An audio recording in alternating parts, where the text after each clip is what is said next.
Hi guys, hold on for a second. Before we proceed to the video, I have something very important to tell you. Professor John Wickoffers has published his new book in collaboration with Little French Media, and the title of the book is Neoliberalism, Inequality, and Authoritarianism. This book details how neoliberalism impacts the geopolitical economy in the 21st century. You can buy it from Amazon, and the link is in the description. Thank you. Now let's proceed to the video. Hello, everyone. Welcome. A recent study on U.S.-China relations now that there's a new administration coming in, namely the administration of Donald Trump. It's the second administration, um, and it has a record on U.S.-China relations. We saw what happened between 2017 and 2021. There was indeed an antagonistic relationship in terms of US military containment during the Trump period, as well as a move toward economic nationalism with aggressive moves, everything from sanctions to using US leverage on third countries not to sign contracts with Chinese companies. And the speculation is that this will more than likely continue. Donald Trump will be inaugurated on January 20th.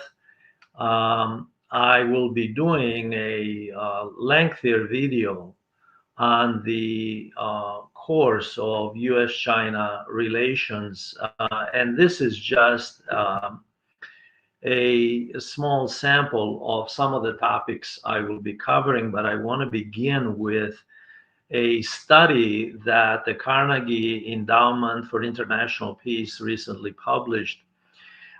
Basically, a study which does, obviously, the Carnegie Endowment is an advocate for international peace and coexistence, and the conclusions it reaches in this article on US-China relations down the road in the 2020s, with a new administration coming in, is indeed an advocate for coexistence, cooperation.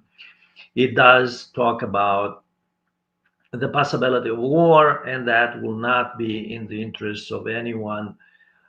In my view, it wrongly concludes that China will be more devastated than the United States. Um, that's making a lot of assumptions, considering that, yes, China doesn't have nearly as many nuclear warheads, but its strategic partner, Russia, does. Um, we don't want to think about that. The Carnegie Endowment is correct that let's think about cooperation, mutual cooperation, and coexistence. The new president, Donald Trump, he did extend an invitation to Xi Jinping. Obviously, the president of China declined. It would, for symbolic reasons, it would have meant a lot. By the way, we don't want to go into that at this juncture. There are reports in the Chinese press that he will be sending either the foreign minister or one of his personal advisors and one of the envoys he usually sends in very important to heads of states for very important meetings that he considers important. What awaits U.S.-China relations under Trump and Xi Jinping in the next 4 years? One could argue that we have the record of Trump in the first administration, which, by the way, the Biden administration simply continued, and in some respects actually was even more hawkish than the Trump group. However, let me point out that there is a huge difference in US-China relations today, 2025, than there was in 2017 when Donald Trump first moved into the White House. One big difference is that China has lessened its trade dependence on the United States. There has been a considerable drop in Chinese exports to the United States from 2017, 2018 to the present, and a sharp increase in Chinese exports to countries like, well, all across the global south, but especially countries like Indonesia, Brazil, and so forth. So, and China, excuse me, is rapidly moving into its making headway into Latin America, and obviously continues to cultivate relations with Africa. And of course, in this regard, as people know, China is using the BRICS organization, the acronyms BRICS: Brazil, Russia, India, China, South Africa. They're continuing to expand, of course, and recruit new members. And they will go down that road. Every year, they will be adding new members. Now, I want to be as impartial about this issue in approaching relations, U.S.-China relations under Xi Jinping and Trump, because this is about power relations. This has nothing to do with personalities or anything like that. The fact is that the Chinese government operates very differently than Western governments, than the G7.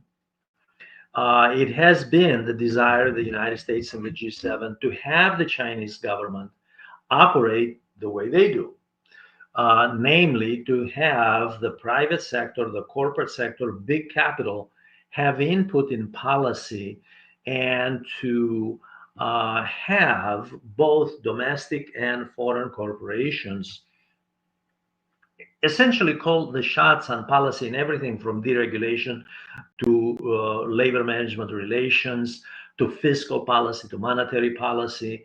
So the hegemonic role that the corporate sector plays in the G7, the West and especially the United States would like that. They would like that for China. That's one issue. That's the overarching issue.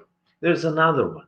The other one has to do with US and Western corporations feeling when they're in China that they have a couple of issues which to them are unfair, and quietly they are behind the lobbying for their governments. In the case of US companies, of course, the government in Washington, to adopt more hawkish policy, economic nationalism, protectionism, tariff sanctions, and so forth against the Chinese. Now, what's going on here? It is true that the Chinese government, which is, by the way, it's one-party state, communist party, and the party, the Communist Party, has an economic development policy, and a social development policy, a component of that. It determines monetary policy, it determines fiscal policy, it determines investment policy, and the terms of trade. They determine that. They do listen, by the way, to the corporations, both foreign and domestic. They do take some of the advice seriously and implement some of it into policy. But this is not runaway neoliberalism as it is in some of the Western countries, including the United States. This is a different state structure. This is a state structure where the state carves out economic development plans and manages the economy, keeps the corporate sector at arm's length, especially the foreign corporate sector, providing more advantages through loans, through subsidies to their own corporations, to their own companies, by the way, That's one of the complaints that the foreign companies have, is that they're giving the preferential treatment to their own companies. They don't allow the marketplace, the free marketplace. It's debatable whether there ever was such a thing, by the way. But in any case, um, the other issue that they have is, well, they coerce us into providing the intellectual property rights to them in return for doing business in China, so we can have a share of the pie of the market, have market share in that huge domestic market of 1.5 billion people. Okay, fair enough, all true. Now, it's also true, by the way, that the West, led by the United States, also has imposed tariffs and sanctions and targeted certain companies from TikTok to Huawei. So that is also true to Chinese nationals, and that should be taken into account. I should also point out that the United States, along with economic nationalism for its part, that the Chinese, needless to point out, they they tell the other side, the U.S., look, what are you doing? You're providing corporate subsidies. You look at the CHIPS Act, which we're going to talk about in the longer video, and any number of other measures that the U.S. government, as well as Japan and all the G7 do, by the way. They have corporate welfare state is alive and well under the neoliberal model. So the Chinese point to that and argue, well, this is hypocrisy. The other thing where there is, of course, the U.S. It's well known. It's no secret. The U.S. is proud of it. In fact, is agitating the Chinese are in the domain of the military sector. The fact is that the United States knows that it's the South China Sea and Taiwan are very sensitive for Chinese national security. The U.S. has recognized since the Carter administration back in the 70s, the one China policy. That's in theory. In recent years, of course, under the last three administrations, the one China policy has been watered down to the degree that the U.S. has been providing massive military aid. Chinese have responded by punishing defense contractors and related companies that provide such military aid to Taiwan. By punishing, I mean that they then limit their operations in China. So they make them pay a price for providing military aid, selling weapons, I should say. Or if the government pays, if the taxpayer pays, then and they get the money from the taxpayer, still the same thing applies. So there is the defense sector. There's the defense segment of this, and that is that the U.S. is using containment militarism, an old Cold War concept. And recently, the government in Beijing pointed out that you have basically the U.S. leading the G7 from NATO to the Quad. Quad are U.S., Australia, India, and Japan, these four countries, to impose containment on China to prevent it from realizing its dream of global integration, as they call it. Of course, the U.S. calls it the race for world economic dominance.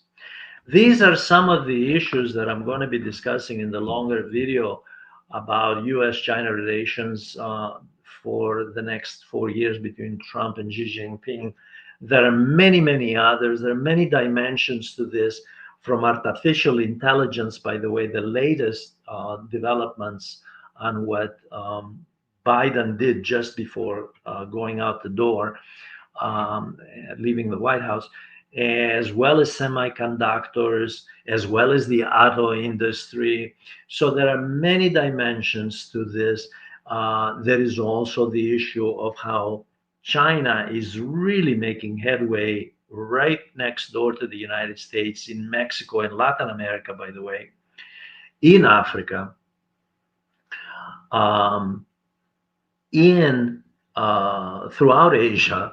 The China, that's the first goal of China, especially through um, uh, the um, the massive program um, of integration through infrastructure programs, the Belt and Road Initiative, the BRE as it's called, the BRI, sorry, the Belt and Road Initiative program, but also continuing to pursue trade with U.S., Canada, as well as Europe, and the latest, of course, piece of contention is Greenland, and we'll talk more about that. I ask you to join me to find out more about what we can expect in Trump Xi Jinping era of conflict, or will there be coexistence, as the Carnegie Endowment for International Peace hopes. I thank you for joining. Please write questions, ask questions, and write comments. And please join this channel. It's managed by Asad Ali, my very good friend, and it's educational. Thank you very much.